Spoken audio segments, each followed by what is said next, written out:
Baik, terima kasih kepada Mbak Amel.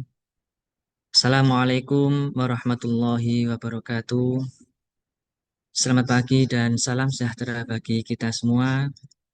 Yang saya hormati pimpinan Ibu Deputi Bidang Transformasi Pembelajaran ASN, Ibu Erna Irawati, dan narasumber yang kita banggakan pada pagi hari ini, Ibu Dr. Nani Rizkyati, MKes, serta Bapak dan Ibu peserta sharing session yang berbahagia. Puji dan syukur, marilah kita menjadikan kehadirat Tuhan yang Maha Esa. Karena atas rahmat dan karunia-Nya kita dapat hadir dalam kegiatan sharing session hari ini dengan tema peran ASN dalam pengelolaan wabah penyakit. Bapak Ibu yang saya hormati, dalam dinamika kehidupan masyarakat modern, tantangan kesehatan masyarakat semakin kompleks. Wabah penyakit dapat muncul kapan saja dan di mana saja. Menuntut respon yang cepat, tepat, terkoordinasi, serta berbasis kebijakan yang kuat. Dalam situasi seperti ini, aparatur sipil negara memiliki peran strategis tidak hanya sebagai pelaksana kebijakan, tetapi juga sebagai penggerak koordinasi lintas sektor, komunikator publik, serta garda terdepan dalam memastikan pelayanan tetap berjalan optimal. Bapak Ibu yang saya hormati, belajar dari pengalaman dunia menghadapi pandemi seperti COVID-19, kita memahami bahwa keberhasilan pengelolaan wabah sangat ditentukan oleh kolaborasi, kepemimpinan yang tangguh, serta kapasitas birokrasi yang adaptif dan responsif. ASN dituntut untuk memiliki kompetensi, integritas, serta empati dalam menjalankan tugas, khususnya dalam kondisi darurat kesehatan. Baik Bapak Ibu yang saya hormati, untuk memperkaya wawasan dan perspektif kita, telah hadir bersama kita narasumber yang kompeten di bidangnya, yaitu Ibu Dr. Nani Rizkyati MKes. Beliau akan berbagi pengetahuan dan pengalaman terkait strategi pengelolaan wabah penyakit, serta bagaimana ASN dapat berkontribusi secara optimal dalam upaya pencegahan, pengendalian, dan pemulihan pasca wabah. Selamat pagi Ibu. Selamat pagi, Mas Putra. Selamat pagi Ibu. Baik Ibu, mudah-mudahan Ibu sekeluarga senantiasa diberikan kesehatan dan keselamatan selalu ya Ibu. Amin. Beliau adalah administrator ahli madya pada Direktorat Penyakit Menular, eh, Direktorat Jenderal P2 pada Kementerian Kesehatan RI. Semoga melalui sesi ini kita tidak hanya memperoleh pengetahuan, tetapi juga inspirasi dan komitmen bersama untuk terus meningkatkan kualitas pelayanan publik, khususnya dalam bidang kesehatan masyarakat. Sebelum kita memasuki sesi pemaparan materi, izinkan saya menyampaikan sebuah pantun. Ke pasar pagi membeli jamu. Jamu sehat diminum bersama. Mari bersinergi, satukan ilmu, tangguh hadapi wabah demi Indonesia. Selanjutnya kepada Ibu Dr. Nani Rizkyati MKes, kami persilahkan untuk menyampaikan materi. Ya, baik. Terima kasih, Mas Putra, atas waktu yang diberikan. Assalamualaikum warahmatullahi wabarakatuh. Selamat pagi, salam sejahtera bagi kita semua. Terima kasih kami sudah diundang gitu untuk bersama-sama gitu ya dalam sharing session ya yang keenam terkait peran ASN dalam pengelolaan wabah penyakit yang akan saya sampaikan nanti saya akan kerucutkan sesuai gitu ya dengan unit saya yaitu di Direktorat Penyakit Menular. Tapi tentunya saya akan singgung juga gitu ya bahwa terkait penyakit potensial wabah KLB atau wabah ini tentunya ada di direk lain juga gitu ya di Kementerian Kesehatan ya. Izin mohon bantu panitia untuk share screen.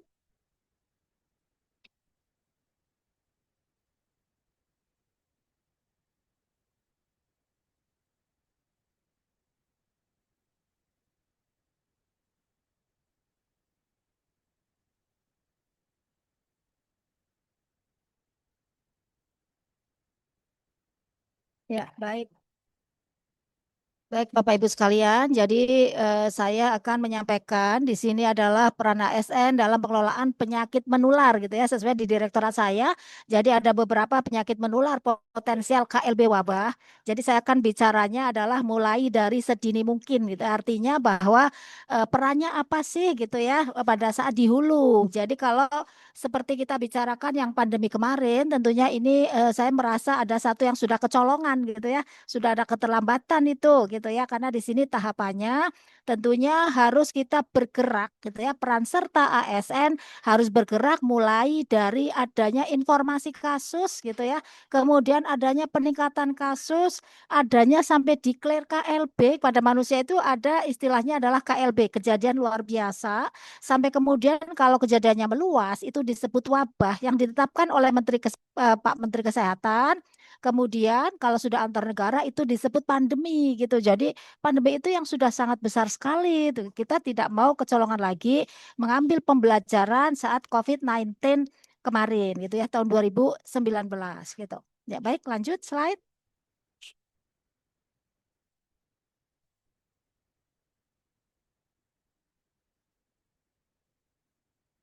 Ya, belum berubah di ya, di tempat saya belum berubah.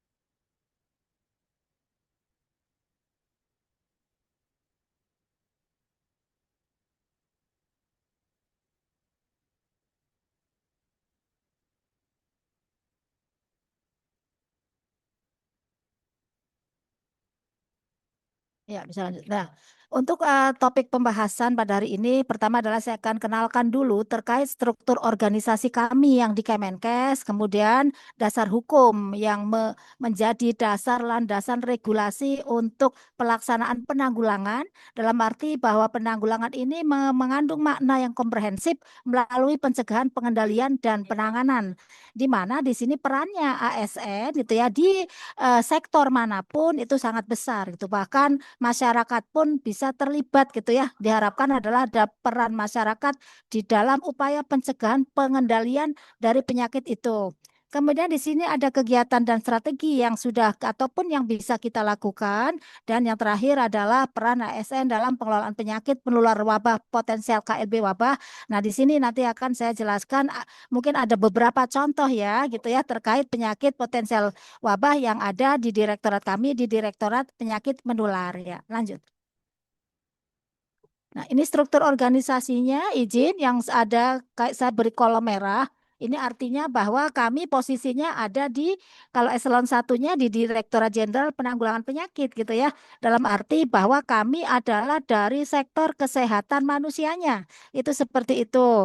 Nah, di sini mengerucut lagi bahwa ada beberapa direktorat di dalam Direktorat Jenderal Penanggulangan Penyakit, ada Direktorat Penyakit Tidak Menular yang tentunya adalah penyakitnya bukan potensial wabah. Ada Direktorat Penyakit Menular, ada beberapa penyakitnya yang merupakan penyakit potensial KLB wabah.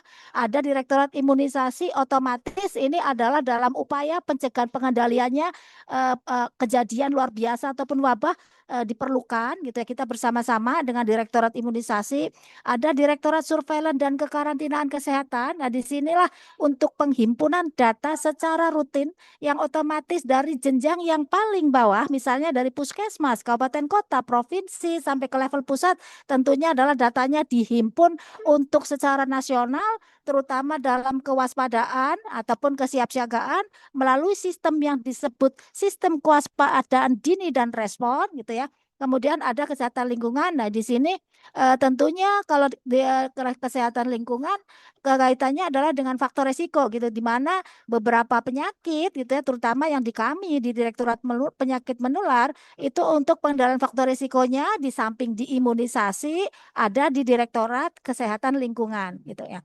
Dan saya nanti akan mengerucut bahwa posisi saya itu adalah di Direktorat Penyakit Menular gitu ya, sehingga saya akan menyampaikan secara mungkin tidak detail tapi saya singgung beberapa penyakitnya gitu ya, dan apa yang harus dilakukan oleh teman-teman ASN di level manapun gitu ya. Lanjut.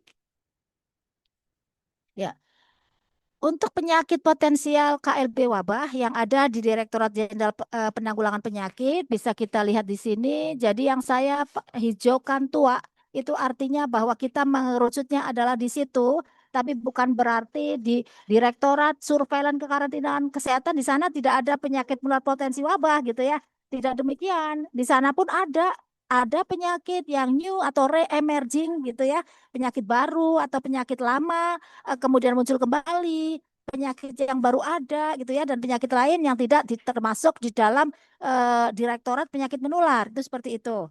Nah, di dalam Direktorat Penyakit Menular itu sendiri di sini ada 5 tim kerja, tapi ada 2 tim kerja yang memang penyakitnya tidak merupakan penyakit potensial KLB wabah gitu ya. Di sini ada tim kerja HIV dan tim kerja NTDIS. Nah, kalau NTDIS di sini tentunya adalah penyakitnya kusta, frambusia, sistosomiasis gitu ya, filariasis gitu, itu seperti itu dan kecacingan. Itu tidak termasuk penyakit potensial KLB wabah gitu. Kalau yang 3 timker yaitu TB ISPA, kemudian hepatitis dan penyakit infeksi saluran pencernaan, kemudian saya posisinya adalah di tim kerja penyakit akibat tular vektor zoonotik, gigitan hewan berbisa dan tanaman beracun gitu ya. Nah, untuk PATVZ-nya ini gitu ya, ini penyakit potensial KLB wabah. Itu seperti itu. Nah, kembali lagi bahwa kalau tim kerja TB dan ISPA, TB bukan penyakit potensial wabah, itu bukan potensial KLB wabah. TB merupakan penyakit kronis, itu seperti itu. Tapi ISPA-nya gitu ya. Jadi kalau kita tadi yang disampaikan oleh Bu Deputi bahwa ada pandemi COVID gitu ya. Nah, COVID itu ada di ISPA gitu ya, ada di tim kerja. Kalau sekarang gabungan ya, TB dan ISPA. Nah, waktu itu memang ada di tim kerja ISPA. Itu seperti itu. Nah, di dalam 3 tim kerja ini ada penyakit yang potensial KLB wabah. Jadi kalau kita bicara di tim kerjanya TB ISPA, penyakit ISPA yang potensial wabah di sini ada influenza, COVID, dan pneumonia. Kemudian kalau tim kerja hepatitis dan PISP, di sini ada hepatitis. Hepatitisnya adalah yang hepatitis A. Jadi yang ada penularannya baik dari higien sanitasi ataupun dari makanan. Kalau hepatitis B tentunya adalah dapat dicegahnya dengan imunisasi dan hepatitis B bukan potensial KLB wabah. Itu seperti itu. Kemudian ada diare, kemudian ada kolera gitu ya. Nah, kalau di PATVZ ini yang paling banyak sebagai penyakit potensial KLB wabah diantaranya adalah malaria, kemudian denggi yang biasa masyarakat sebut adalah demam berdarah gitu ya. Itu seperti itu. Kemudian ada cikungunya, kemudian ada Zika, Japanese encephalitis gitu ya. Nah, ini faktor penularnya pada malaria dan denggi, cikungunya, Zika dan JE, Japanese encephalitis tentunya adalah nyamuk gitu ya. Walaupun beda nyamuknya, disitulah ada faktornya gitu lah. Nah, kalau bicara ini tentunya nanti akan mengerucut pada eh, apa peran ASN di unit mana? Sudah saya sampaikan tadi dari level yang paling bawah sampai level yang paling atas ada lintas sektor terkaitnya terkait penanggulangan ataupun pengendalian faktor risikonya gitu ya. Itu seperti itu yang dimana kita bersama-sama. Jadi dalam menyelesaikan penyakit potensial wabah ini ataupun dalam upaya pencegahan, pengendalian ataupun penanganan penyakit potensial wabah ini tidak bisa sendiri diselesaikan oleh sektor kesehatan. Jadi peran ASN-nya tidak hanya dari ASN yang yang di sektor kesehatan manusia, tapi ada juga di sektor kesehatan hewan, ada juga di sektor yang lain gitu ya, termasuk tadi sudah disebut sama Ibu Deputi, di situ ada Kemendikbud, kemudian Kementerian Agama, sebetulnya semuanya adalah terlibat gitu. Jadi ASN dimanapun tentunya adalah terlibat. Nah, yang lain terkait adalah penyakit yang bersumber zoonotik ya, penyebab potensial KLB wabah. Di sini adalah rabies gitu ya, rabies yang biasa dikenal dengan anjing gila. Itu seperti itu.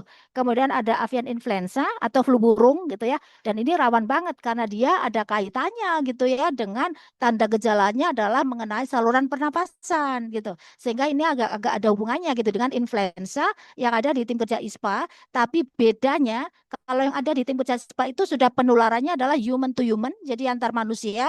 Nah, kalau yang avian influenza baru animal to human untuk di Indonesia. Itu seperti itu. Kemudian ada antraks yang disebabkan oleh sapi gitu ya, di mana sporanya di dalam tanah gitu ya bisa bertahan sampai 30 tahun gitu. Itu seperti itu. Dan ada leptospirosis. Nah, kalau Bu Bu Deputi tadi menyatakan bahwa ada bencana gitu ya. Di sini bencana ada dua. Jadi ada bencana alam dan bencana non alam. Bencana non alam itu yang KLB atau wabah itu termasuk bencana non alam. Bencana alam di sini tidak karena bencana alam maka tidak ada karena bencana alam maka tidak ada penyakit, tapi harus ada diwaspadai termasuk kejadian kemarin di Sumatera gitu ya, di antaranya di Sumatera Utara, Sumatera Selatan ya kemarin ya, Sumatera Barat, Sumatera Utara, Sumatera Barat dan di Aceh terkait banjir. Nah, kita perlu waspada adanya leptospirosis. Leptospirosis adalah penyakit yang disebabkan oleh tikus. Itu seperti itu. Nah, nanti bisa saya sharekan di bawah ya ada lebih detail siapa saja yang berperan gitu. ASN mana saja yang berperan. Masyarakat pun berperan itu dalam pencegahan pengendalian leptospirosis. Dan yang lain adalah pes. Nah, pes itu sama. Jadi pes itu juga disebabkan oleh tikus. Kalau leptospirosis disebabkan oleh kencingnya tikus yang ada di air banjir yang menular melalui tubuh kita yang punya luka. Kalau pes adalah pinjal ataupun kutu di dalam tikus. Tikus itu kalau kita sisir itu ya keluar pinjalnya, itulah yang menularkan. Ada yang lain sebetulnya tapi tidak di direktorat kami, ada di direktorat SKK yang terkait tikus yaitu ada hanta gitu ya. Kalau hanta biasanya kotorannya gitu ya. Kotorannya yang kering akan menjadi airborne, akan terhirup oleh kita gitu ya. Karena itu ada di udara airborne, nah itu akan menyebabkan apa namanya bisa menyebabkan KLB wabah gitu ya. Itu seperti itu kalau tidak ditangani sesegera mungkin. Kemudian ada lagi hanta, kemudian ada nipah gitu ya, itu tapi tidak di kami. Dan ada banyak yang lain gitu ya, penyakit potensial KLB wabah. Jadi ada campak, ada polio, ada tetanus, difteri gitu yang lain. Tapi saya akan sampaikan adalah yang ada di direktorat kami karena semua sebetulnya peran gitu ya untuk ASN adalah sama gitu ya. Perannya adalah ada di lintas kesehatan manusianya, ada di lintas sektor dalam berarti bahwa untuk pencegahan pengendalian faktor risikonya itu ada itu seperti itu. Jadi semua wajib berperan itu begitu. Termasuk tadi kalau sudah pandemi ya tentunya perannya sudah besar sekali gitu ya. Bahkan TNI Polri pun berperan itu gitu ya. Yang pernah kami lakukan simulasi pandemi flu burung gitu, avian influenza itu tahun 2008 di Jemberana Bali itu besar sekali, itu luas. Jadi semua terlibat ASN dimanapun itu terlibat termasuk ada pemberdayaan masyarakat ya. Lanjut. Ya, ini dasar hukumnya. Jadi saya menggarisbawahi di sini ada undang-undang ya, undang-undang yang terkait ASN. Di sini sudah jelas bahwa di dalam Undang-Undang Nomor 20 Tahun 2023 di situ disebutkan ASN profesional dan responsif dalam penanganan situasi krisis kesehatan. Kemudian menggarisbawahi bahwa penyakitnya yang potensial wabah ini ditentukan gitu di dalam Peraturan Menteri Kesehatan Nomor 1501 Tahun 2010 tentang jenis penyakit menular tertentu yang dapat menimbulkan wabah dan upaya penanggulangannya. Ya, lanjut.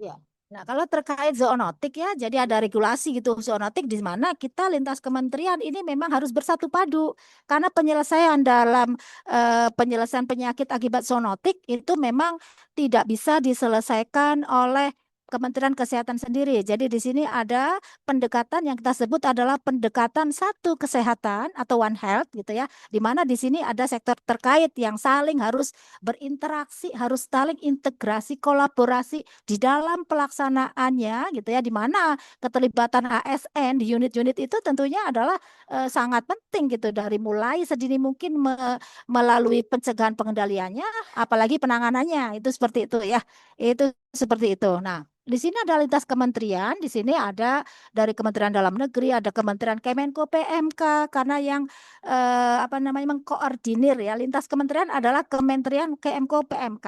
Nah, kalau kita bicara di lintas batas negara tentunya adalah Kementerian Perhubungan, Kementerian Luar Negeri juga semuanya terlibat. Nah, ASN di mana? Tadi sebenarnya dimanapun pasti harus terlibat gitu ya di dalam upaya penanggulangan penyakit potensial KLB wabah. Ya, lanjut.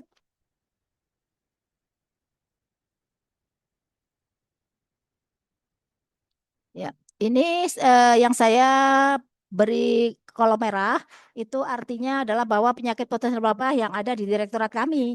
Tapi ini semua itu adalah penyakit potensial KLB wabah yang tertuang di dalam Permenkes 1501 yang ada di direktorat kami. Bisa dicermati di sini ada diare akut, malaria, suspek denggi, diare berdarah, suspek bam tepoid, kemudian sindrom jaundice juga sebetulnya masuk ya, sindrom kuning akut itu seperti itu. Kemudian ada flu burung, cikungunya, ada antraks, leptospirosis, kolera gitu ya. Kalau meningitis, encephalitis ini arahnya ke Japanese encephalitis. Itu begitu. Di mana ada sindromnya yaitu yang disebut sindrom akut encephalitis syndrome, itu AS yang disingkatnya seperti itu.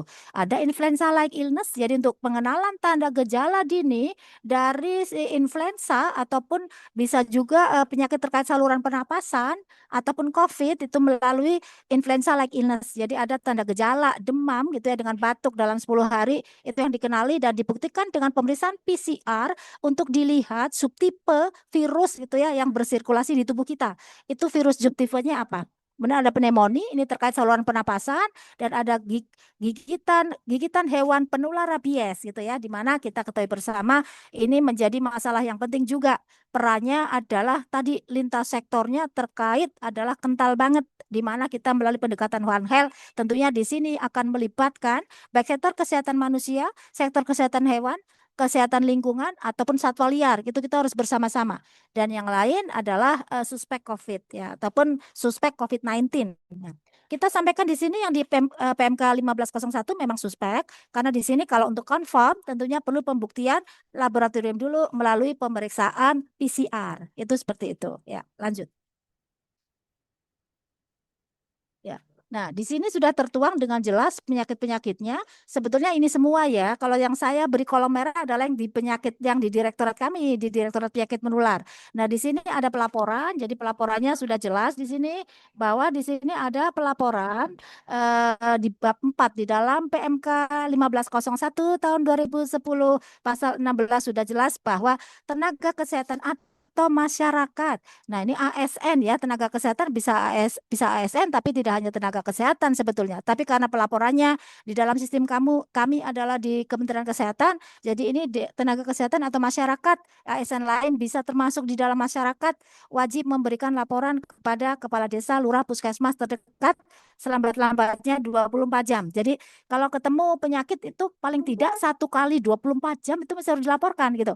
Nah, ini peran semua, tidak hanya semua ASN, masyarakat pun turut berperan gitu di dalam pelaporan ini, itu seperti itu. Ya, lanjut. Ya, ini kembali lagi 1501. Jadi di sini yang untuk penetapan penyakit menular gitu ya. Jadi menimbulkan wabah didasarkan pada pertimbangan tadi dari aspek epidemiologisnya, sosial budaya, keamanan, ekonomi gitu ya, ilmu pengetahuan, teknologi. Itu seperti itu. Nah, ini penyakit-penyakitnya sudah jelas disebut ya. Ya, tentunya adalah banyak penyakitnya tadi dan di sini kepala dinas sebetulnya yang menetapkan daerah KLB atau bukan. Nah, kita jangan bergerak kalau sudah ada KLB. Tadi ASN kembali lagi perannya seperti apa? Perannya dari sedini mungkin dari pengenalan tanda gejala penyakitnya, pencegahan pengendaliannya sampai pelaporannya itu seperti itu. Nah, penting dilaporkan sedini mungkin agar ditata laksana secara dini gitu ya agar tidak terjadi keterlambatan penemuan sehingga sepertinya nampak kayak seperti kita kecolongan gitu saat pandemi COVID itu begitu. Karena kalau pandemi berarti sudah final nih gitu ya sudah yang paling atas ada tahapannya dari KLB wabah sampai ke pandemi. Dan istilah KLB wabah memang hanya di Kementerian Kesehatan. Kalau di hewan itu kematian unggas banyak disebutnya adalah langsung wabah gitu seperti itu. Kalau Kementerian Kesehatan ada tahapannya. Jadi ada pertama ditemukan kasus, kedua secara rutin dilakukan analisis melalui kegiatan surveillance, ada peningkatan kasus. Nah, peningkatan kasus seperti apa? Bisa masuk ke kriteria KLB. Kemudian meluas lagi itu disebut adalah ditetapkan oleh menteri sebagai wabah gitu. Nah, sudah meluas antar negara ataupun ada dari negara lain masuk ke negara kita dan menyebar ke beberapa negara itu disebut pandemi gitu ya. Lanjut. Ini kriteria wabahnya ya, ada di sebelah kanan. Ya, lanjut. Nah, kita bicara tentang kegiatan penanggulangan penyakit kembali lagi. Jangankan ASN gitu loh. Masyarakat umum pun awam pun mesti harus berperan tuh seperti itu. ASN di level manapun wajib gitu hukumnya untuk melakukan kegiatan penanggulangan meliputi pencegahan detect gitu ya, dan respon. Jadi ada 3 yang komprehensif yang mesti harus dilakukan, tentunya adalah sesuai unit kerja ASN tersebut di unit kerja yang mana gitu. Kalau memang bukan di unit layanan untuk pengobatan ataupun rujukan, tentunya kita tidak sampai ke penanganan. Tapi di unit manapun tentunya di preventif ataupun membantu di dalam deteksi gitu ya, itu sangat diperlukan. Untuk bisa mencegah ataupun mendeteksi tentunya harus mengenali gitu tanda gejala dari penyakit-penyakit itu sendiri, itu begitu. Jadi di sini kewajibannya secara umum, ASN secara umum adalah mengenali tanda gejala penyakit potensial wabah dan segera melaporkan ke vaskes terdekat, itu begitu, ataupun ke tenaga kesehatan terdekat bagi yang bukan dari unit kesehatan gitu ya ASN-nya. Namun kembali lagi bahwa kalau memang dari unit kesehatan tentunya harus langsung bergerak gitu ya sesuai yang sudah kami lakukan training-trainingnya. Nah, di sini komunikasi resiko tadi yang memang adalah satu yang penting, dan sistem informasi untuk pencatatan pelaporan itu tak kalah penting, bahwa ini yang mesti harus kita lakukan. Dan tugas yang lain untuk KSN adalah bisa mengkoordinasikan gitu ya antara lintas sektor, lintas program terkait dengan kemitraan dan partisipasi masyarakat. Jadi peran kita memang komprehensif ya sebagai ASN gitu.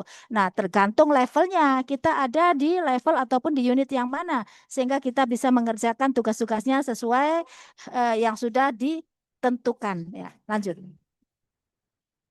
Ya, untuk strategi penanggulangan penyakit potensial KLB wabah, di sini pendekatannya ada 4, yaitu pengendalian, gitu ya, strateginya, surveillance, penanganan kasus, dan promosi kesehatan. Kembali lagi, di sini tentunya adalah dari unit manapun itu berperan, gitu ya. Kalau kita bicara pengendalian, di sini faktor resiko penyakit menular bisa ada di imunisasi, bisa ada di kesehatan lingkungan. Nah, ASN di sana ya tentunya harus berperan, gitu begitu ya. Kemudian ada di sektor lain yaitu untuk kesehatan hewan, satwa liar ataupun lingkungan. Nah, di sini tentunya adalah di unit tersebut akan berperan gitu ya, baik meliputi dari kegiatan tadi pencegahan, detek ataupun penanganan. Penanganannya adalah sesuai unitnya.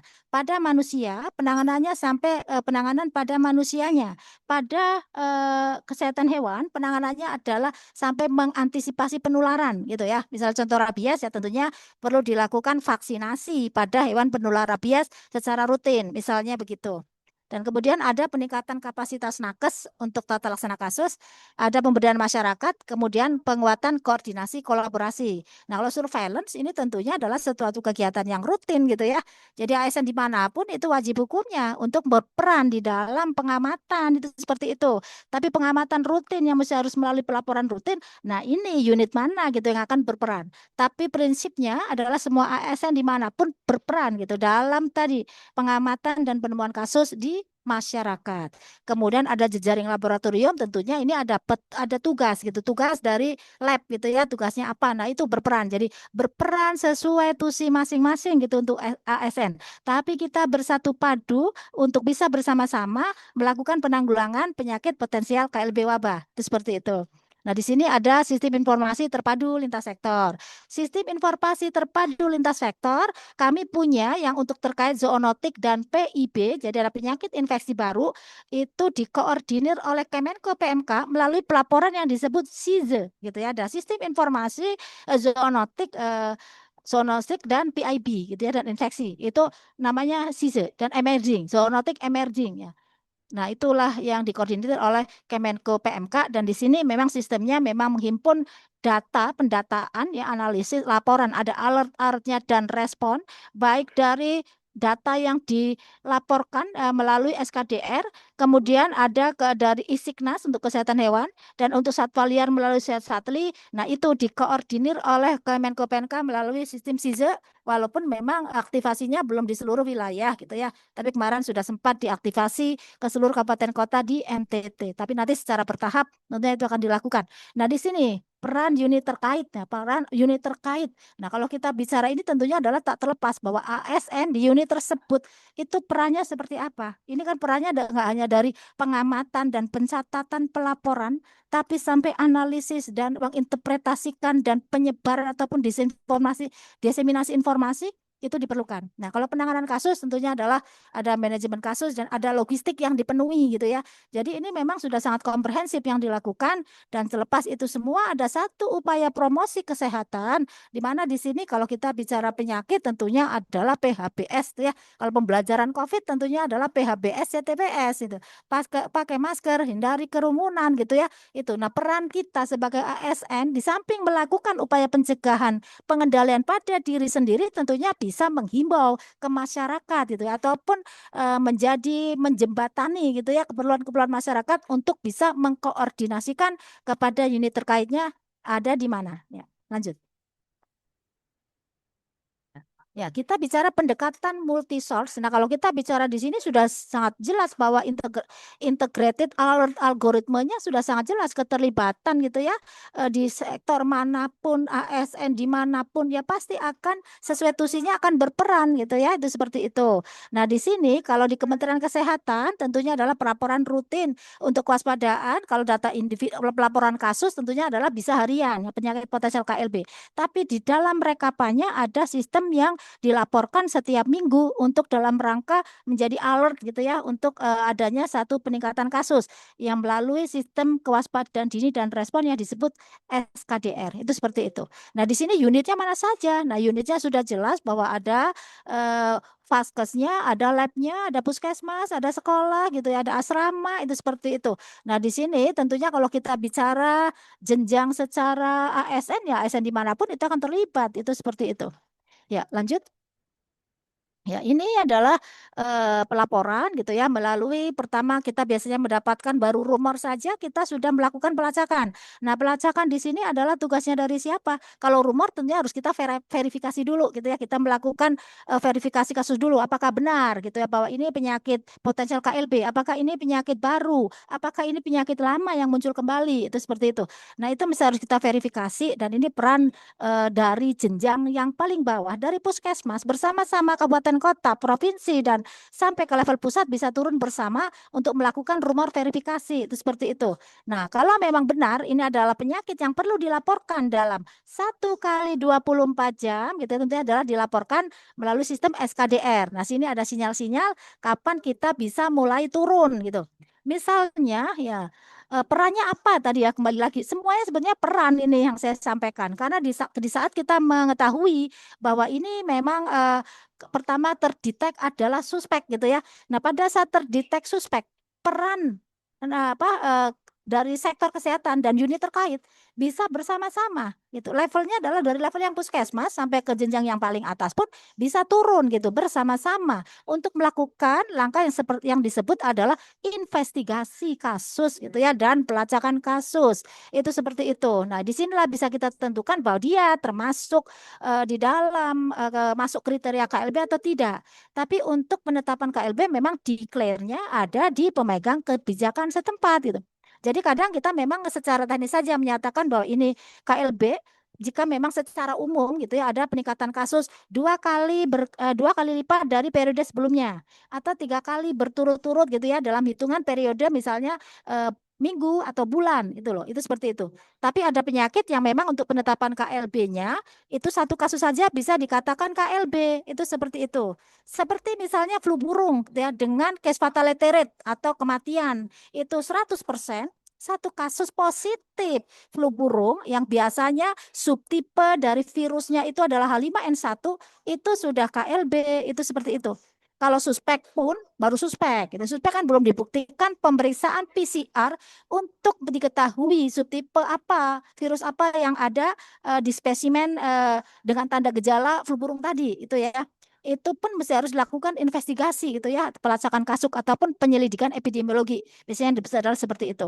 Nah, inilah adalah satu peran penting gitu ya di setiap level kembali lagi itu seperti itu dan bukan hanya di sektor kesehatan manusia gitu, kesehatan hewan, kesehatan lingkungan, unit terkait dari pendidikan dan lain-lain. Itu kan ASN tentunya adalah wajib tadi menjembatani ya untuk mengenali tanda gejala penyakitnya, segera melaporkan dan jika perlu mengkoordinasikan ya dikoordinasikan gitu. Apa yang disampaikan oleh Ibu Deputi tadi sebenarnya udah sangat lengkap itu gitu ya. Itu seperti itu. Ya, lanjut. Nah. Ini adalah pendekatannya, jadi pendekatan pelaporannya bisa melalui surveillance berbasis indikator. Ini biasanya rutin ya, itu seperti itu. Kemudian ada surveillance berbasis kejadian. Nah, kalau berbasis kejadian tentunya adalah saat itu juga memang harus dilakukan apa namanya pencatatan pelaporan dan pengiriman spesimen termasuk pemberian spesimen gitu. Nah, perannya sudah jelas gitu ya. Siapa saja nih yang berperan gitu ya, baik ASN ataupun bukan ASN pun ya tentunya adalah berperan. Apalagi ASN di unit terkaitnya itu tentunya adalah berperan gitu dalam mendeteksi satu kejadian itu seperti itu. Kalau yang surveillance berbasis indikator tentunya adalah ini rutin yang dilakukan. Misalnya kami punya Sentinel, Ili dan Sari, dan kalau kita bicara Sentinel adalah satu keterwakilan. Jadi bukan semua puskesmas menjadi Sentinel, bukan semua rumah sakit menjadi Sentinel gitu ya, tapi ada yang ditunjuk untuk mewakili sebagai Sentinel ada di 39 puskesmas, site Sentinel Ili, ada 35 rumah sakit, site Sentinel Sari, di mana sudah ketahuan gitu ya, bahwa perannya apa sih gitu ya, tentunya ASN-nya di unit-unit tersebut yang termasuk di dalam site Sentinel yang mesti harus berperan gitu ya, sesuai yang sudah ditetapkan. Ya, lanjut. Ya. Ini adalah daftar penyakitnya, saya hanya mengulang di PMK 1501 ya, kemudian lanjut, lanjut. Ya, nah ini kelengkapan informasi gitu ya, yang jika mendapatkan informasi terkait penyakit yang merupakan suspek-suspek di dalam 1501, maka ada kelengkapan lain yang mesti harus dipenuhi, yaitu informasinya terkait jumlah kasus, jumlah kematian, berapa yang dirawat, identifikasi, kapan kejadian gitu ya, dan lain-lain. Itu seperti itu. Ini adalah paket lengkap yang mesti harus dikerjakan oleh teman-teman, terutama kalau ini adalah perannya di unit kesehatan manusia ataupun faktor resikonya dalam hal ini adalah kesehatan faktor di faktor resikonya adalah di faktor ya di lingkungan ataupun di kesehatan hewan. Ya, lanjut. Ya, ini sebagai informasi bahwa seandainya kita bisa mengetahui ataupun mendeteksi sedini mungkin, tentunya bisa bisa menekan gitu ya, yang harusnya setinggi bisa turun itu loh seperti itu. Ini gambarannya adalah seperti itu. Ya, lanjut. Ya, ini adalah proses surveillance dalam arti ini adalah yang rutin yang dilakukan. Kembali lagi kalau kita mencermati slide ini sudah jelas gitu ya siapa saja yang berperan karena di sini adalah perannya komprehensif baik meliputi dari logistiknya, dari transportasinya. Kalau transportasi kan berarti berperan kan yang berhubungan dengan transportasi dari ketersediaan reagen untuk pemeriksaannya, dari logistik yang lain, dari PE-nya penyelidikan epidemiologi tentunya adalah siapa saja yang turun, apa yang dilakukan gitu ya. Masing-masing adalah berperan sesuai tusinya. Kemudian pemeriksaan laboratorium ataupun pemeriksaan spesimen tentunya di sini ada yang berperan adalah bagian laboratorium. Itu seperti itu. Nah, di sini ada yang lain di sayap kanan. Jadi di samping data collection, kita terus setelah mendata itu akan melakukan satu kegiatan analisis dan interpretasi di mana kalau analisis dan interpretasi tentunya perannya gitu ya di bagian data gitu ya, di bagian data dan informasi. Kemudian responnya siapa yang harus bergerak. Di sini sudah jelas bahwa ada unit terkait yang mesti bergerak bersama-sama. Dan tak terlepas tadi komunikasi risiko gitu ya. Jadi bagaimana kita bisa memberikan informasi yang tidak menyebabkan masyarakat panik gitu ya. Nah, itu peran ASN, itu peran ASN. Dan ini tidak hanya hanya ke sektor kesehatan gitu ya, baik manusia ataupun hewan, tapi ASN dimanapun harus mampu gitu menjebatani ataupun apa ya, memberikan informasi yang bukan hoax, kemudian bisa tidak menimbulkan panik. Bagaimana penyampaian ke masyarakat? Ini saya rasa peran ASN dimanapun akan sangat penting itu begitu ya. Nah, di samping itu udah jelas ya kalau Fasiankes, lab rujukan, kolaborasi multisektor, imunisasi tentunya adalah peran-peran di unit masing-masing ini yang sangat besar. Ya, lanjut. Ya, ini yang untuk pencegahan penyakit zoonotik. Jadi di sini ada eh, keterkaitan ya. Saya ingin menunjukkan saja bahwa persiapan responnya juga di sini perannya ya semua berperan dan ini tak terlepas bahwa menggarisbawahi bahwa peran ASN lagi gitu ya sesuai unit kerjanya. Ya, lanjut. Ya, ini tadi yang saya sampaikan, yang pendekatan yang SIZE melalui yang dikoordinir oleh Kemenko PMK bisa kita lihat di sini. Jadi ada beberapa penyakit yang dilaporkan melalui 3 pelaporan, baik dari kesehatan manusia, kesehatan hewan ataupun satwa liar gitu ya, yang diintegrasikan dalam sistem pencatatan pelaporan, di mana ada alert-alert sudah harus ada responnya gitu ya. Nah, di sini kan perannya sudah terlihat juga ya, ASN harus berperan seperti apa. Ya, lanjut. Nah, peran lintas sektor. Nah, ini peran lintas sektornya sudah jelas ya di sini ya bahwa masing-masing berperan dari PU ya, pekerjaan umum, dari universitas, Kemendagri, peternakan, Kemendikbud gitu ya. Ini sudah jelas lah semuanya berperan. Sampai swasta pun berperan. Jangankan ASN, swasta pun berperan dalam penanggulangan zoonosis ya. Lanjut. Ini adalah contoh tadi yang implementasi multi source tadi. Jadi di sini kita bisa ada peran peran penting apa dari pengendalian faktor risikonya. Misalnya faktor risiko denggi ya yang biasa disebut demam berdarah. Nah, di sini ada iklim gitu ya, ada faktornya nyamuk, ada virus denggi yang mengenai manusia gitu ya. Nah, di sini kita mesti harus perlu kewaspadaan. Dilihat biasanya kita kalau seperti ini kita berhubungan dengan BMKG. Nah, peran-peran dari hasil kerja ASN di BMKG sebagai informasi terkait kewaspadaan terhadap iklim itu sangat penting itu begitu. Nah, ini saya ingin menunjukkan saja bahwa perannya ada di mana, siapa yang berperan ya. Lanjut. Ya. Peran di sektor kesehatan dan sektor terkait. Jadi prinsipnya di sini ada 3 poin penting yang mesti harus digarisbawahi bahwa peran ASN-nya adalah dalam pelaksanaan kebijakan publik, kemudian dalam pelayanan publik yang responsif dan inovatif, kemudian perekat dan pemersatu bangsa. Saya rasa di sini sudah sangat jelas bahwa setiap ASN perlu proaktif, berintegrasi dan tanggap. Itu ya, sudah jelas ya. Lanjut.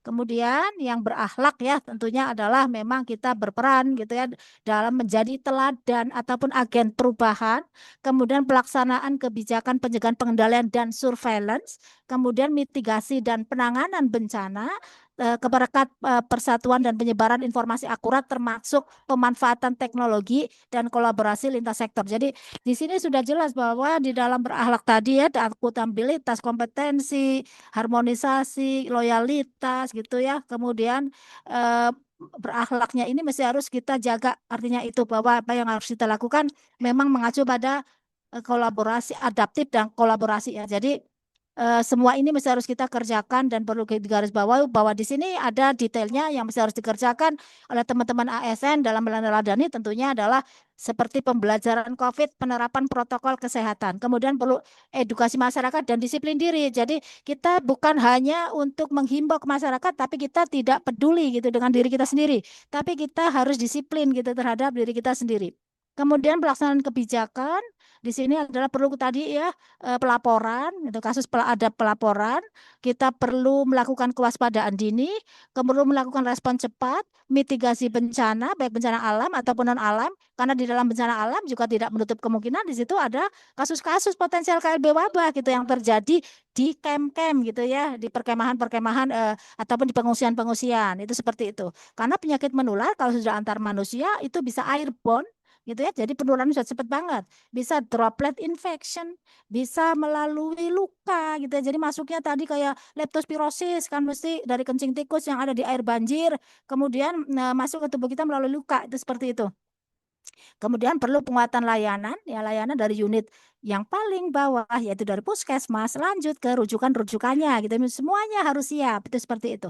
Kemudian ada pelaporan segera yang tadi ya kalau ada ketemu kasus maka 1 kali 24 jam harus dilaporkan. Kemudian ada mitigasi dan penanganan bencana. Di sini ada manajemen krisis, penyediaan logistik. Tak terlupa kalau bencana berarti ada trauma healing gitu ya. Nah ini perannya siapa gitu kan?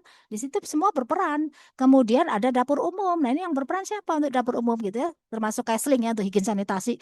Tentunya itu harus diperhatikan. Kemudian perlindungan di wilayah dan pintu masuk gitu ya. Jadi ada penyakit-penyakit yang dari lintas wilayah, ada penyakit yang dari lintas negara. Siapa yang berperan? Tentunya adalah ASN di pintu masuk negara dengan perangkatnya. Itu seperti itu. Kemudian perekat persatuan di sini ada evidence based digitalisasi gitu ya. Kemudian kolaborasi lintas sektor tadi TNI Polri masyarakat swasta dan lain-lain ya. Lanjut. Nah, ini gambarannya penyakit zoonosis. Jadi zoonosis yang ada di tim kerja kami di PATBZ GHBTB ini ada 5 paling tidak itu ya, tapi yang brucellosis ini memang jarang ya. Tapi ini gambarannya adalah seperti itu. Lanjut. Nah, ini leptospirosis di mana saja gitu yang rawan beresiko terhadap leptospirosis ini yang mesti harus dipahami, apalagi dipahami oleh ASN tadi dalam menyampaikan informasi ataupun bisa membantu untuk melakukan penyuluhan. Jadi, walaupun bukan di dinas kesehatan, itu bukan di sektor kesehatan, tentunya adalah bisa untuk memberikan himbauan-himbauan ke masyarakat. Jadi, membantu gitu ya menginformasikan ke masyarakat termasuk perannya ASN yang lain adalah untuk menyampaikan jika ada tanda gejala seperti ini, jadi segera ke vaskes terdekat itu. Atau kalau diperlukan ya mengantarkan gitu ya, itu seperti itu. Ya, lanjut. Ya, ini ya leptospirosis. Jadi ini gambarannya, penularannya. Saya ingin menunjukkan saja siapa saja yang berperan di sini. Jadi kalau sampah gitu ya, tentunya adalah di sini yang petugas sampah juga bisa harus berperan. Kemudian ya di tempat pembuangan sampah ya. Kemudian di higien sanitasinya air itu seperti itu. Nah ini mesti harus kita perhatikan dan unit yang lain adalah yang berperan adalah di rujukan gitu ya ASN di rujukan terutama yang rujukan kalau memang ASN ya dari level puskesmas dan seterusnya sampai level ke atas tentunya berperan di dalam penanggulangan leptospirosis ini. Ya, lanjut. Ya. Ini peran ASN jadi sudah jelas, jadi kita harus berperan di dalam pencegahan pengendalian surveillance ini untuk rabies ya. Jadi kalau rabies pendekatannya One Health itu ya tentunya adalah di peternakan mesti harus apa yang harus dilakukan gitu ya. Itu seperti itu. Ini gambarannya. Jadi walaupun sekilas ya bisa dicermati bersama di sini. Jadi prinsipnya di sini kita juga butuhkan peran dari unit terkait. Kita bisa membentuk untuk rabies ataupun zoonosis dan penyakit infeksi baru melalui tim koordinasi daerah. Jadi kalau kita bicara tim koordinasi daerah, keanggotanya tentunya adalah lintas sektor terkait, baik sektor kesehatan ataupun sektor lain yang terkait gitu ya untuk upaya penanggulangan penyakit rabies ataupun zoonosis lain ya seperti AI gitu ya dan lain-lain tentunya adalah jadi satu yang disebut tim koordinasi daerah ataupun Tikorda gitu. Saya rasa di sini perannya sudah sangat jelas ya. Tadi perannya tentunya sampai pencatatan pelaporan itu begitu. Dan kalau kita bicara Tikorda, perannya ASN-nya ataupun timnya ya tentunya sampai ke kajian ya kajian bersama gitu ya kajian bersama. Kemudian peran lanjut tentunya dari hasil kajian bersama di Tikorda ini adalah perannya dari bagian anggaran gitu ya terutama adalah di daerah ya di Bapedanya misalnya gitu agar menjadi prioritas di dalam penganggaran untuk upaya penanggulangan. Jadi tidak hanya di sektor kesehatan saja kalau kesehatan kembali lagi ya bukan tidak hanya di kesehatan manusianya, kesehatan hewan gitu ya, tapi kita berperan untuk sektor terkaitnya adalah di dalam anggaran gitu upaya penanggulangan. Jadi semuanya memang berperan itu begitu. Ya, lanjut. Ya, lanjut.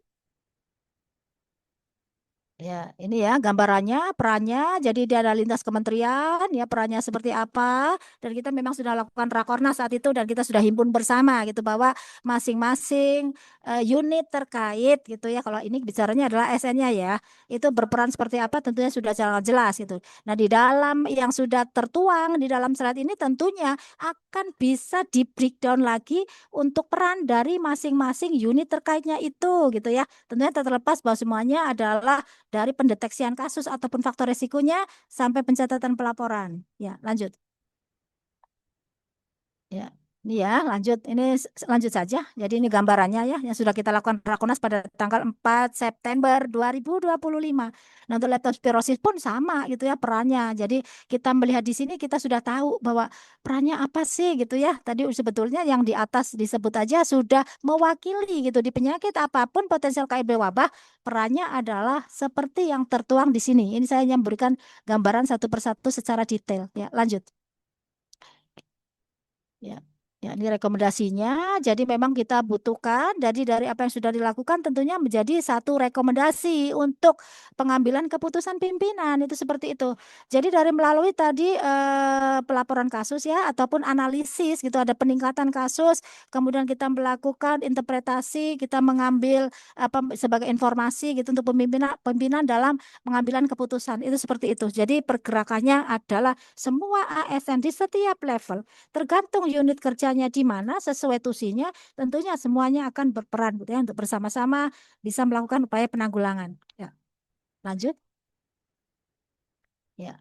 Ini perannya adalah ya tadi ya perannya penguatan kegiatan promotif preventif kemudian penguatan koordinasi, optimalisasi trikorda, membantu ketersediaan logistik, walaupun memang cuma mungkin mengkoordinasikan ya, karena kalau saya sendiri juga di level pusat untuk logistik ada di satu pintu gitu ya, ada di Farmalkes itu seperti itu. Jadi kami membuat usulan itu ya. Tentunya ini adalah salah satu langkah peran itu yang kami lakukan ya sebagai ASN di Kementerian Kesehatan. Jadi kami mengestimasikan berapa kasus gitu ya di setiap tahunnya, mengusulkan kepada Farmalkes untuk pengadaan obat, vaksin ataupun logistik lainnya gitu ya dan distribusinya dari Farmalkesnya. Dari sini udah perannya udah jelas gitu ya bahwa kami di unit kami berperan seperti apa dari Farmalkes adalah berperan untuk penyediaannya sampai pendistribusiannya. Kemudian yang iklim dan lain-lain tentunya kita harus bekerja sama gitu ya, ataupun sama-sama berperan dengan unit terkait baik BMKG ataupun untuk PHBS-nya adalah tak terlepas bahwa dari kesehatan lingkungan ya. Lanjut. Ya, mungkin itu yang bisa saya sampaikan. Mohon maaf jika ada kekurangan. Sekian, terima kasih. Wassalamualaikum warahmatullahi wabarakatuh. Saya kembalikan ke moderator. Waalaikumsalam warahmatullahi wabarakatuh. Terima kasih Ibu Nani dari sekian penjelasan yang cukup komprehensif terkait dengan wabah penyakit menular. Maka peran ASN begitu jelas nampak apabila ada terjadi pada lingkungan sekitar kita. Jadi tidak bingung lagi bagaimana apa yang harus dilakukan oleh para ASN. Meskipun Ibu di bulan Maret ini ya, maaf, di bulan Februari, apalagi tanggal-tanggal terakhir ini Bu, wabah yang paling banyak menyerang ASN itu kanker Ibu. Kantong Angka kering Ibu. itu perannya beda itu. Beda Bu ya. Tapi harus Eh, disyukuri pula Ibu, meskipun Iya, demikian, kanker bukanlah kanker yang sungguhan. Hanya iya. sebuah analogi. Bagaimana kita bisa bersyukur atas apa yang sudah diberikan kesehatan oleh Tuhan kepada kita masing-masing sebagai bentuk pencegahan terhadap wabah penyakit itu sendiri. Baik kepada Ibu Nani, kami sampaikan terima kasih kepada para peserta audiens. Jika ada yang perlu disampaikan, dimulai dari yang raise hand Bu ya, Iya, itu silakan. Pak Arief Murdiatno. Untuk Pak Arief Murdiatno kami silahkan. Masih mute, Pak.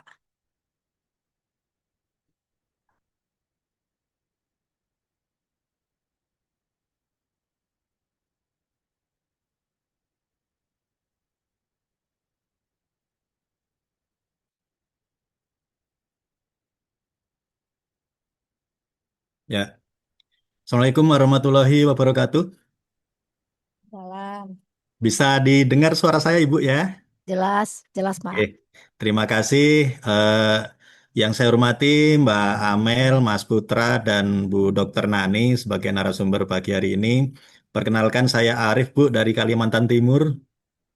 Ada tadi sudah dijelaskan secara komprehensif, Dr. Nani, terima kasih.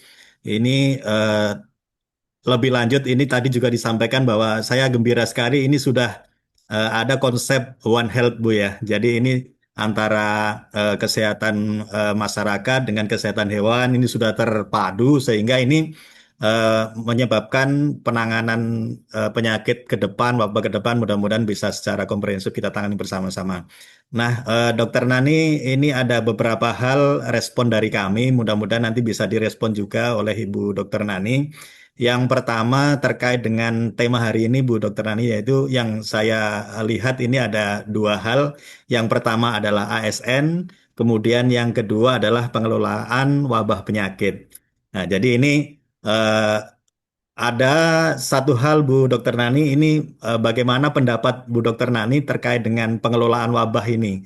Jadi saya punya pendapat bahwa bagaimana untuk pengelolaan wabah ini lokus kita Bu Dokter Nani ini adalah lokus berbasis desa.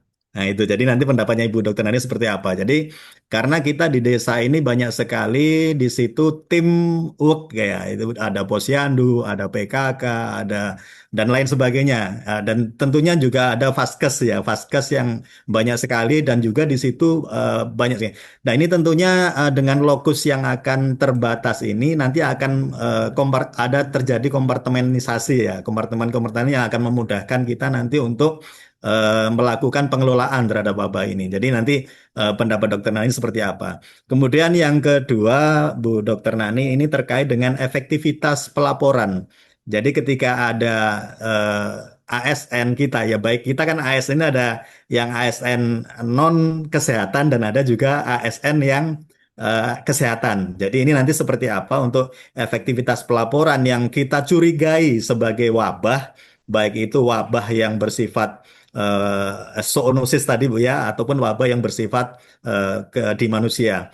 Itu. Jadi seperti apa efektivitas pelaporan kita, terutama tadi kalau kita sudah berbasis ada lokusnya itu lebih enak lagi Bu Dokter Nani. Jadi untuk efektivitas pelaporannya seperti apa? Karena kita tentunya kita yang ASN non kesehatan ini juga ada yang bertindak sebagai pelayanan publik ya, terutama di desa, di kecamatan, di Pemkab, di Pemprov dan lain sebagainya. Itu seperti apa?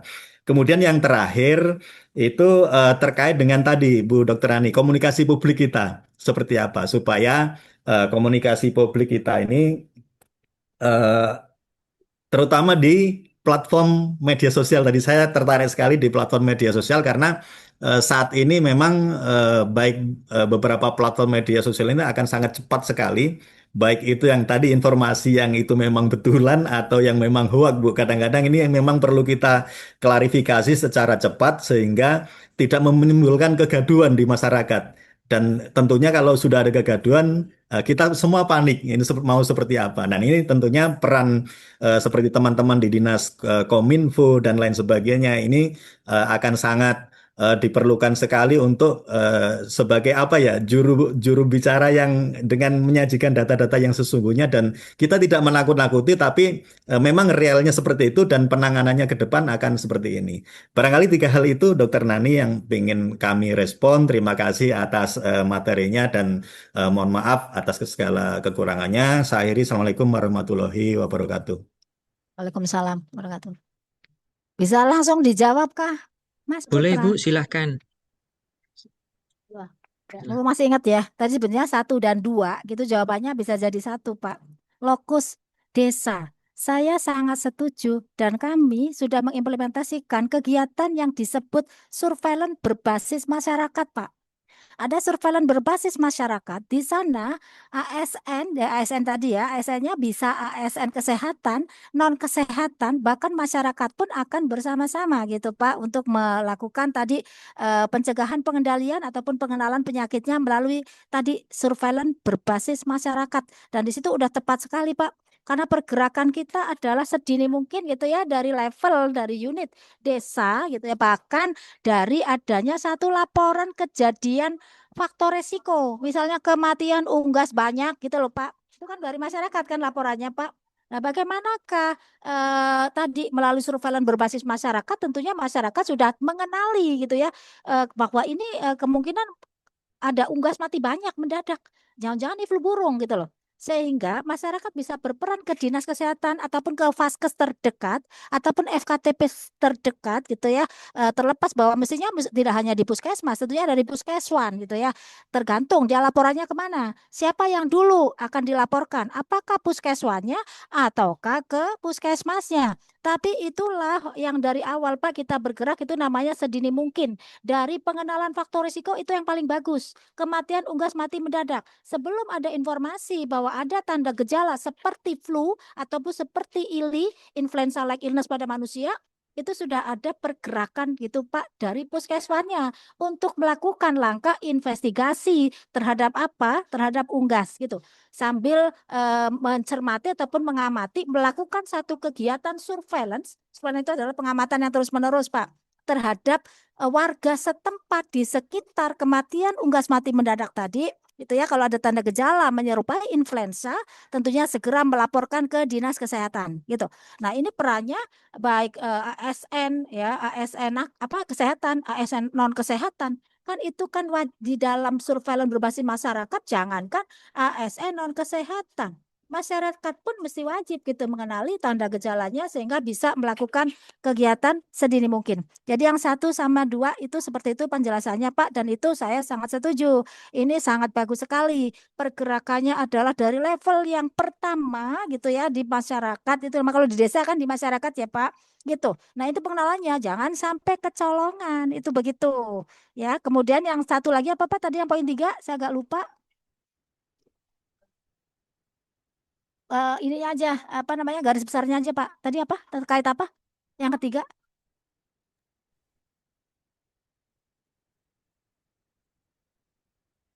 Iya Pak Arief. Ya, siap. Ya, yang tiga tadi Terkait apa? komunikasi publiknya, Oh Bu, ya, ya melalui baik baik. media sosial. Nggih. Baik ya. Di sini memang kadang hoax banyak ya Pak. Makanya kami di level setiap jenjang kalau di kesehatan itu sudah ada Pak yang disebut tadi saya sampaikan adalah rumor verifikasi. Kalau memang di media sudah tertulis kematian unggas banyak. Nah, pergerakannya adalah bahwa kita perlu melakukan verifikasi. Verifikasinya kemana? Ke laporan di media tersebut itu loh Pak. Ataupun banyak gigitan nih saya membaca Pak kemarin informasi itu di media mana ya Pak, anjing gitu ya, anjing banyak menggigit anak sekolah gitu Pak. Kewaspadaan kita tentunya adalah terhadap rabies. Nah, kegiatannya adalah kita melakukan verifikasi ke tempat kejadian itu yang terlapor di dalam media.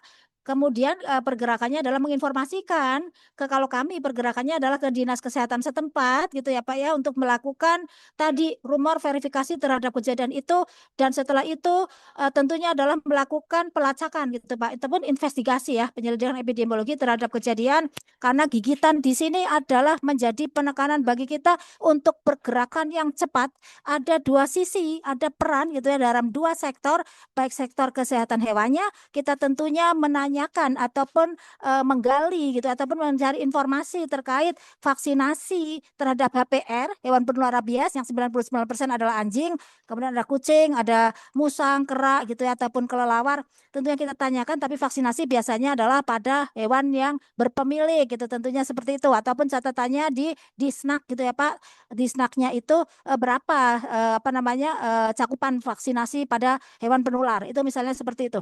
Ini adalah contoh-contoh menjembatani tadi. Nah, di dalam kita mengkomunikasikan ke masyarakat tentunya kita mengemas. Jadi kalau kami di kesehatan membuat satu surat edaran yang tetap waspada itu, tapi mesti harus melakukan tindakan ini gitu Pak. Jadi jangan panik, tetap waspada. Biasanya kami kalimatnya adalah seperti itu. Jadi misalnya perlu dilakukan kewaspadaan ataupun pencegahan terhadap kejadian penularan penyakit ini dengan melakukan 1, 2, 3. Tapi jangan panik atau waspada itu di depan. Jangan kita bikin heboh sendiri. Kalau kita bikin heboh sendiri, masyarakat juga akan takut gitu ya. Kalau kita gelisah sendiri, udah tanya ke sana kemari sampai kebingungan, masyarakat juga akan ketakutan gitu. Bagaimana kita bisa mengemasnya? Satu lagi itu masalah flu burung, Pak. Bagaimana kita bisa komris ya, komunikasi risiko ke pedagang di pasar, ke pemilik unggas gitu loh. Kita harus mengemas, jangan sampai menakut-nakuti, tapi pada saat kita akan melakukan survei serologi, pengambilan spesimen pada pedagang ataupun peternak, tentunya kita bisa menyampaikan dengan bahasa yang tidak menakut-nakuti, tapi dia mau, gitu seperti itu. Nah, ini saya rasa Pak Arief itu jagonya ini gitu ya. Untuk melakukan itu yang penting bagaimana komunikasinya yang baik, jangan nanti kamu ketularan. Wah, takut banget itu. Misalnya dicek dulu ya, demi kesehatan Anda, saya ingin mengetahui gitu ya. Jadi bukan berarti Anda itu sakit itu, tapi ini kan penting untuk diketahui di awal untuk kepentingan diri Anda sendiri gitu terkait kesehatannya. Misalnya contoh-contoh kayak gitulah Pak. Bagaimana caranya kita bisa mengemas dalam satu tata bahasa yang bagus yang tidak menyebabkan takut, panik, tapi yang bersangkutan mau melakukan pemeriksaan. Contohnya adalah seperti itu. Dan mungkin adalah perlu dihimbau pada teman-teman ini ya, mungkin ya para wartawan itu mesti harus kita gandeng sih Pak kalau saya seperti itu. tentunya adalah dengan bahasa-bahasa promosi gitu, seperti itu, penyuluhannya seperti apa dikemas. Kadang soalnya biar banyak yang baca Pak, apalagi YouTube banyak yang lihat gitu ya. Itu pertama adalah yang heboh dulu itu loh, itu sebenarnya tidak seperti itu. Padahal kalau kita baca kadang informasi yang ditulis juga nggak ada, itu seperti itu yang sangat disayangkan. Tapi bagaimana mengkomunikasikan, saya rasa itu adalah teknik dari kita yang bisa apa namanya berproses gitu ya Pak ya. Kalau diajarin saklek itu kan nggak mungkin Pak, karena masing-masing masih punya teori sendiri gitu ya, punya kemampuan masing-masing untuk bagaimana bisa melakukan komunikasi resiko yang tidak meresahkan publik gitu ya. Oke, makasih Pak Arief. Baik, terima kasih Ibu. Terima kasih Pak Arief. Mentari pagi bersinar terang, burung berkicau di dalam cemara. ASN sigap bergerak tenang demi kesehatan seluruh warga negara. Dalam Cakep. memantau pergerakan secara terus-menerus di level masyarakat dan dengan verifikasi validitas informasi yang tepat. Baik, Ibu, izin kita akan buka lagi dua terakhir pertanyaan, yang satu secara interaktif dan yang satu lagi nanti ada pertanyaan sudah diajukan oleh para audiens. Baik, kepada Pak Ardi dari Diskominfotik Kepulauan Anambas, kami silahkan Bapak.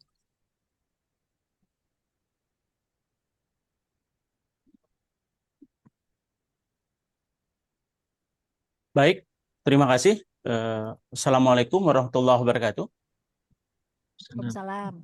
Perkenalkan, saya Ardiansah Sulisman dari Dinas Komunikasi Informatika dan Statistik Kabupaten Kepulauan Anambas selaku statisi ahli muda.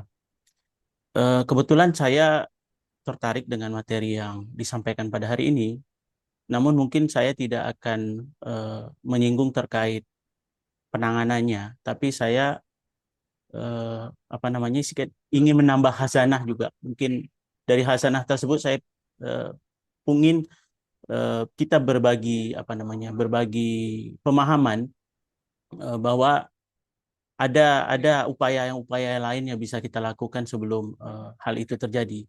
Tadi sempat disinggung oleh Dr. Nani selaku narasumber kita bahwa ada risiko leptospirosis, maaf kalau saya salah ngomong, di gangguan jika terjadi banjir.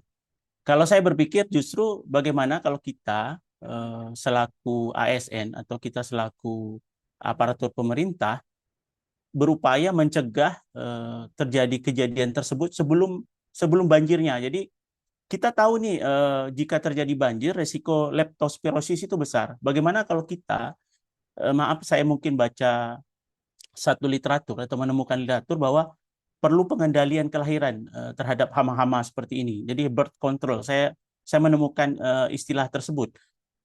Waktu saya coba baca literatur itu memang terkesan aneh ini. Hewan liar kita lakukan pengendalian kelahirannya. Dalam beberapa literatur situ disebutkan memang peran pengendalian kelahiran ini cukup penting dalam menekan jumlah hewan-hewan yang berbahaya tersebut, baik melalui racun dan sebagainya. Ada beberapa penelitian yang disebutkan di situ. Saya pikir paduan antara kita melakukan pencegahan terhadap kejadian jika memang itu sudah terjadi, juga kita perlu melakukan antisipasi sebelum itu terjadi, bahwa kita ketahui bersama bahwa tikus itu memang bisa dibilang hewan yang sulit dikendalikan populasinya. Dia juga bisa mengganggu tidak hanya terkait penyakit, tapi juga mengganggu suplai pangan kita. Jadi saya pikir jika kita melakukan pengendalian ini, tidak hanya potensi penyakit yang disebabkan oleh tikus, tapi potensi keamanan pangan kita juga bisa terjamin. Karena ada literatur yang menyebutkan bahwa sekitar 20-30% stok pangan kita itu diganggu oleh hama, dikuras oleh hama, mulai dari sawah, penyimpanan misalnya di gudang, terus distribusi dan lain sebagainya, di toko dan sebagainya. Mungkin itu penambahan dari saya. Mungkin sekian, terima kasih. Mohon maaf jika ada kekurangan. Assalamualaikum warahmatullahi wabarakatuh. Waalaikumsalam warahmatullahi wabarakatuh. Terima kasih Pak Ardian. Baik Ibu, terkait dengan zoonosis yang di apa yang berasal dari tikus tadi. Saya baru mengetahui Bu, jika kutu tikus itu namanya pinjal, Bu. Ya, pinjal. Pinjal. Pinjal, Bu ya? Pinjal pakai P, Pinjal. bukan pinjol Iya. ya, bukan pinjol. Saya kira pinjol juga sebuah penyakit juga, Bu, yang harus dijauhi, Bu itu. Ya. Karena wabah-wabah pinjol itu sekarang sudah marak dan harus diantisipasi, Bu. Itu hal yang lain, Bu ya. Iya, hal yang Tapi lain. Tapi nggak bisa juga dibasmi dengan peditok kan. Kalau ada manusia kan pakai peditok. baik, baik. Terima kasih, Bu, untuk yang sesi yang terakhir. Mohon maaf pada yang sudah resen, karena berhubung waktu yang sangat terbatas, kami berikan kesempatan kepada yang sudah menyampaikan pertanyaan melalui link yang sudah dikirimkan.